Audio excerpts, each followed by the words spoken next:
সারা দেশে একের পর এক সিনেমা হল বন্ধের খবরের মাঝে নতুন করে আলোচনায় বগুড়ার মধুবন সিনেপ্লেক্স।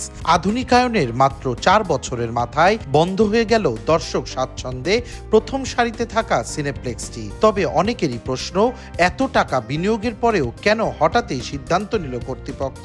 তবে সিনেপ্লেক্সটি কি স্থায়ীভাবে বন্ধ হলো, নাকি এই পদক্ষেপ সাময়িক সময়ের জন্য? এমন অনেক প্রশ্নের উত্তর খোঁজার চেষ্টা করেছি আমরা। জানা যায় 1974 সালে মধুবন সিনেমা হলের পর্দা উন্মোচন হয় ডাকু মনসুর চলচ্চিত্রের মাধ্যমে। সে সময় 887 আসনের হলটি নির্মাণ করেছিলেন ব্রিটিশ আর্মির অবসরপ্রাপ্ত লেফটেন্যান্ট AM ইউনুস। এরপর বাংলা সিনেমার স্বর্ণালী অতীতে একের পর এক সারা জাগানো চলচ্চিত্রে অধিকাংশ সময় মুখর ছিল হল প্রাঙ্গণ।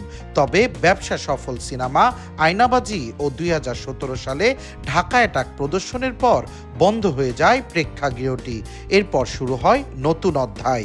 3 কোটি টাকারও বেশি ব্যয়ে সংস্কার শেষে 2021 সালে মধুবন রূপ নেয় আধুনিক সিনেপ্লেক্সে। 887 আসনের হল সংকুচিত হয়ে দাঁড়ায় 345 আসনে। তবে যুক্ত হয় শীতাতপ নিয়ন্ত্রিত পরিবেশ, পার্কিং, ফুড কোর্ট এবং আন্তর্জাতিক মানের প্রজেকশন, সাউন্ড সিস্টেম ও পর্দা। 100 টাকার স্ট্যান্ডার্ড টিকিট থেকে শুরু করে 300 টাকার গোল্ড আসনের ব্যবস্থা। সব মিলিয়ে এটি হয়ে ওঠে উত্তরাঞ্চলের বিনোদনের এক আধুনিক ঠিকানা।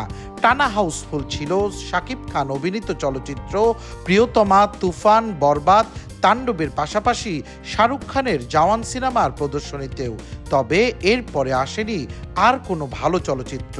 তাই তো মাসের পর মাস লোকসানের ঘানি টানতে হয়েছে সিনেপ্লেক্স কর্তৃপক্ষকে। তাই তো এক প্রকার অভিমান নিয়েই প্রতিষ্ঠানটি বন্ধের ঘোষণা দিল সিনেপ্লেক্সটির স্বত্বাধিকারী ও প্রদর্শক সমিতির নেতা RM ইউনুস রুবেল। আর এই খবরেই যেন এক প্রকার আকাশ ভেঙে পড়েছে প্রতিষ্ঠানটিতে কর্মরত প্রায় 22 জন কর্মচারীর মাথায়। আমরা এখানে 15 বছর ধরে চাকরি করতেছি। হঠাৎ করে হলটা বন্ধ হয়ে যাওয়ার পরে আমাদের খুব সমস্যা হবে। আমাদের মাথার উপরে ছাদ ভেঙে পড়লো। কারণ আমরা কীভাবে চলবো, সংসার, বংশল এগুলো নিয়ে, এই জন্য আমরা খুব চিন্তায় আছি। আমরা চাই দেশের সুন্দর ছবি আসুক, বাইরের ছবি আসুক, হলটা ভালো চলুক, সবাই আমরা যেন ঠিক মতো চলতে পারি। হঠাৎ করে হল বন্ধ হয়ে গেল। এখন আমরা 22 জন স্টাফ আছে, এখন কী করে খাবো, বেতন কোথায় চাকরি করব। এখন এটাই মধ্যবর্তী হলে ভালো লাগে, সবাই ভালো। আগেতেই তো চাকরির মধ্যবর্তী হলে চাকরি তো কালতে নেই, এখন কী করে খাবো আমরা। কর্তৃপক্ষ বলছে, একদিকে যখন দেশীয় চলচ্চিত্রের অভাব, অন্যদিকে বিদেশি চলচ্চিত্র আমদানিতে জটিলতা।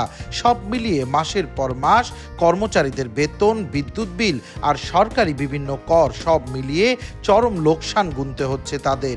তবে স্থায়ীভাবে নয়, সরকারের আন্তরিক সহযোগিতা পেলে আবারও চালু হতে পারে প্রেক্ষাগৃহটি। যে আমাদের এখানে কন্টেন্ট যেটা অভাব চলছে, সে অভাব থেকেই যাবে। এবং আমি ঈদের পর থেকে ধরেন আজ মাস 3 হলো আমার যে লসগুলো হচ্ছে, আমার একটা মানুষের তো একটা লস টানার একটা ক্ষমতা আছে, সীমা। তো এই সীমাটা আমার ছাড়াই গেছে।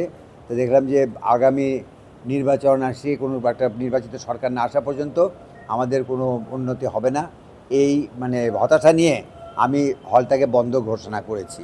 বর্তমানে এসে আমাদের ইন্ডাস্ট্রির অবস্থা এমন হয়েছে যে 2 ঈদ ছাড়া কোনো সিনেমা আসে না। তো 2 ঈদ ছাড়া যেহেতু সিনেমা আসে না, সেহেতু আমাদের বাকি যে, অর্থাৎ বছরে তো 52টা সপ্তাহ হয়, হ্যাঁ। তো সেইখানে যদি আমাদের মাত্র 6 থেকে 7 সপ্তাহ আমরা সিনেমা চালাতে পারি, আর বাকি সপ্তাহগুলো আমরা এখানে বসে, মানে আমাদের এখানে যে পরিমাণ দর্শক হয় সেটা দিয়ে আমাদের পোষায় না। কয়েক বছর আগেও বগুড়ায় সিনেমা হলের সংখ্যা ছিল 38টি। গত 10 বছরে 31টি হল ভেঙে ফেলা হয়েছে। বর্তমানে কাগজে কলমে 60টি সিনেমা হল থাকলেও বগুড়ায় বাস্তবে থেকে গেল মাত্র 1টি হল আর একটি আধুনিক মুভি থিয়েটার। সঞ্জু রায়, দেশ টিভি, বগুড়া।